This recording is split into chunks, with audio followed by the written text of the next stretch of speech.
छठ पूजा कब है, कैसे करें छठ पूजा, नहाए खाए की परंपरा, क्या खाना चाहिए और क्या नहीं। छठी मैया को 3 चीज कभी मत चढ़ाना, व्रत टूट जाता है। संतान को होते हैं कष्ट। छठ में कौन से कपड़े पहनना चाहिए और कौन से नहीं, इस रंग के कपड़े कभी मत पहनना, व्रत टूट जाता है। छठी मैया को किस चीज का भोग नहीं लगाना चाहिए और छठ व्रत में कौन सी गलती नहीं करना चाहिए, और यदि जिनके घर के पास नदी या तालाब या गंगा या समुद्र नहीं है तब वह क्या करें। और साथ ही जानिए 3 ऐसी महिलाएं हैं जिन्हें छठ का व्रत नहीं रखना चाहिए, छठ पूजा नहीं करना चाहिए।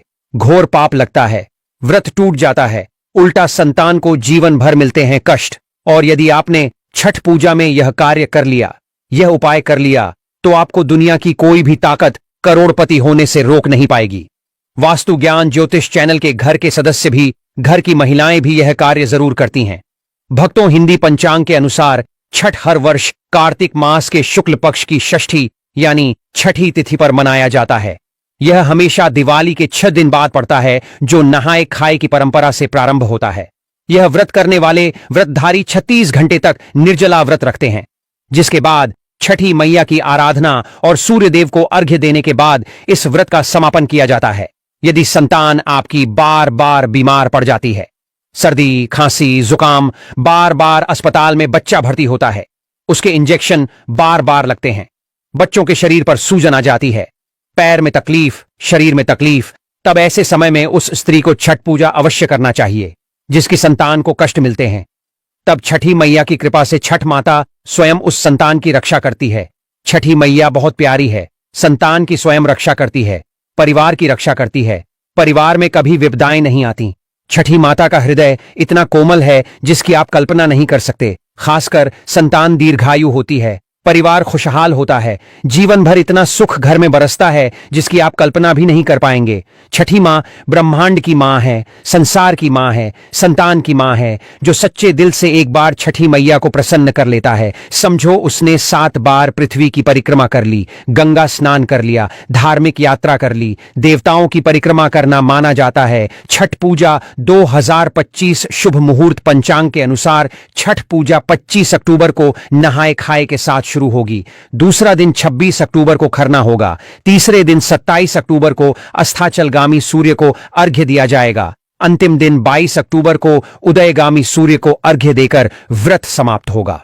सुबह के अर्घ्य के लिए 22 अक्टूबर मंगलवार को भगवान भास्कर सूर्य को प्रातःकालीन अर्घ्य अर्पण करने प्रातः 5:33 से 6:30 के साथ ही छठ पूजा 2025 का समापन होगा। दोस्तों, इस पर्व में पुरुष और महिलाएं दोनों निर्जला व्रत रखते हैं, जो संतान सुख स्वास्थ्य और समृद्धि की कामना के लिए किया जाता है। 22 अक्टूबर को शुभ मुहूर्त, शुभ पूजा पाठ, संपूर्ण आरती, संपूर्ण फल, फूल मेवा सब्जी आदि के साथ व्रत पूरा हो जाएगा, समाप्त हो जाएगा। दोस्तों, सबसे पहले हम यह जानते हैं कि ऐसी कौन सी महिलाएं हैं जिन्हें छठ पूजा नहीं करनी चाहिए। लगता है घोर पाप और व्रत टूट जाता है, छठी मैया क्रोधित हो जाती है। हम यह भी बताएंगे माता को क्या चढ़ाना चाहिए, क्या नहीं, खाने में क्या खाना चाहिए और क्या नहीं। हम इस वीडियो में बारी बारी जानकारी बताएंगे। तो वीडियो आज की बहुत ही सुंदर है। अंत तक बन रहे सुंदर सी वीडियो को पहले लाइक करें और हमारे चैनल को सब्सक्राइब जरूर करें। सच्चे दिल से कमेंट में लिखें, जय हो छठी मैया की। छठी मैया स्वयं आपकी संतान की रक्षा करेंगे। आपके घर में छठी मैया खुद चलकर आएंगी, मां का होगा वास। भक्तों, छठ पूजा का व्रत ऐसी महिलाएं गलती से भी ना रखें, अन्यथा आपकी संतान की मृत्यु हो सकती है, पति पर भारी संकट आ सकते हैं, उल्टा पाप के भागीदार बन सकते हैं।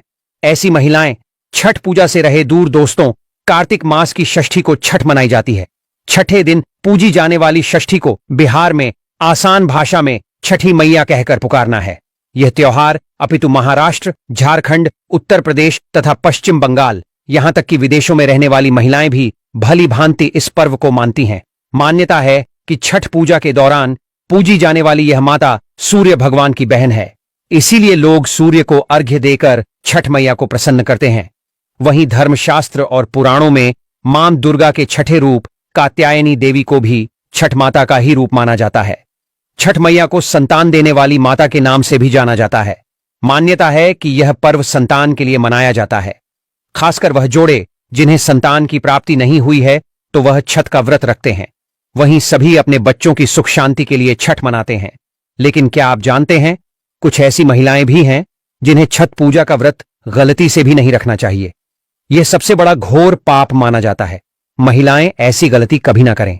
तो चलिए जानते हैं। देखिए, सबसे पहले अपनी राशि कमेंट बॉक्स में जरूर डाल दीजिएगा। यदि आपकी राशि के अनुसार हमारे पास कोई उपाय होगा तो वह आकर हम आपके कमेंट के रिप्लाई में बता देंगे। और हां, एक लाइक जरूर करें। जय हो छठी मियां की। भक्तों, शास्त्रों के अनुसार जो लोग अधूरी शादी करते हैं वह शास्त्र का अपमान करते हैं। अधूरी शादी जैसे कि कोर्ट मैरिज और शादी के बिना ही संतान की उत्पत्ति कर देना सबसे बड़ा पाप है। ऐसे में छठ पूजा का व्रत ऐसे लोगों को अपनी संतान के लिए कभी नहीं रखना चाहिए, क्योंकि आपने हिंदू रीति रिवाजों के अनुसार 7 फेरे नहीं लिए हैं। और वहीं बिन शादी के जब ऐसे लोग साथ में रहते हैं तो समाज में ऐसा रिश्ता कलंकित होता है। दोस्तों, बहुत से लोग ऐसे हैं जो भागकर शादी करते हैं और परिवार को दुखी कर देते हैं। माता पिता को समाज में कलंकित कर देते हैं। माता पिता को रुलाते हैं, परिवार को रुलाते हैं, समाज को बदनाम करते हैं। ऐसे लोग पूरे जनजीवन समस्त संसार के लिए श्रापित हैं। देखिए, परिवार को रुलाकर हमेशा रिश्ते अनर्थ ही होते हैं, रिश्ते जुड़ते नहीं हैं। इसीलिए जो लोग भागकर शादी करते हैं और कोर्ट मैरिज कर लेते हैं, 7 फेरे नहीं लेते हैं, हिंदू रीति रिवाज के साथ शादी नहीं करते, विवाह नहीं करते, तो उनके लिए यह व्रत उचित नहीं है। 7 फेरे का मतलब होता है आपने अग्निदेव का आशीर्वाद लिया, 33 कोटि देवी देवता का आशीर्वाद लिया, मां बाप का आशीर्वाद लिया, परिवार का आशीर्वाद लिया, समाज को सम्मान दिया। मतलब अब आप पूज्य योग्य हैं। आप भगवान की सेवा कर सकते हैं। आप कोई भी व्रत आदि घमंड के साथ कर सकते हैं। यदि जिस स्त्री को हल्दी ना लगी हो, जिस पुरुष को हल्दी ना लगी हो, ऐसा विवाह भी अशुभ होता है। शादी में हल्दी अवश्य लगना चाहिए, तभी ही आप व्रत आदि रख सकते हैं, पूजा पाठ कर सकते हैं, किसी भी मांगलिक कार्य में आप शामिल हो सकते हैं। इसीलिए ऐसी स्त्री किसी भी धार्मिक कार्य में तभी सफलवल हो सकती है जब वह अग्नि के साथ फेरे ले ले। ऐसी शादी को ही शास्त्रों में सर्वश्रेष्ठ माना जाता है। ऐसे में अगर आपकी अधूरी शादी है तो आप छठ पूजा कभी ना करें। आपके ऐसा करने से छठी मैया का अपमान माना जाएगा और आपको पाप लग सकता है। दोस्तों, शास्त्रों के अनुसार इस व्रत को सच्चे मन से रखना चाहिए। अगर कोई महिला शौक में यानी बेमन से इस व्रत को रखती है तो उनके पति या संतान की मृत्यु या उन पर कष्ट आ सकते हैं। सच्ची श्रद्धा के साथ छठ पूजा का व्रत रखना चाहिए। इस व्रत के सफल होने से संतान सुख की प्राप्ति होती है, संतान को कष्ट कभी नहीं आते। छठी मैया करती है रक्षा, घर परिवार होता है खुशहाल। जो लोग छठ पूजा करते हैं तो छठी मैया उनके इर्द गिर्द, उनके घर के आसपास सदैव घूमती रहती है, उनकी रक्षा करती है, उनकी संतानों की रक्षा करती है। जो बांझ महिलाएं हैं उन्हें संतान सुख की प्राप्ति देती है। लेकिन सच्चे हृदय से ही माता को पुकारें। भक्तों, छठ पूजा करने से सैकड़ों युगों के फल की प्राप्ति होती है। परिवार में सुख, समृद्धि, धन की प्राप्ति होती है। छठी मैया की पूजा से सभी मनोकामनाएं होती हैं पूरी। वहीं कुंवारी कन्याएं और पुरुष भी छठ पूजा कर सकते हैं। छठ पूजा का फल कई लाख गुना प्राप्त होता है। इससे व्यक्ति के सभी पाप खत्म हो जाते हैं और सुख समृद्धि की प्राप्ति होती है। छठ पूजा का व्रत पूरा करने से स्वयं छठी मैया आपके पूरे घर की रक्षा करती है। दोस्तों, अब यह भी जान लेते हैं कि छठ मैया को ऐसी कौन सी 3 चीजें हैं जो नहीं चढ़ानी चाहिए, भयंकर पाप लगता है। दोस्तों, नंबर 1, सूर्य भगवान को अर्घ्य देने के लिए तांबे का लौटा ही प्रयोग करें। लेकिन भूलकर भी चांदी, स्टील, शीशा और प्लास्टिक के बर्तन से अर्घ्य नहीं देना चाहिए, इससे व्रत टूट सकता है। भक्तों, नंबर 2, व्रत के दौरान घर में कभी भी मांसाहारी ना बनाएं और ना ही परिवार में किसी को खाने दें।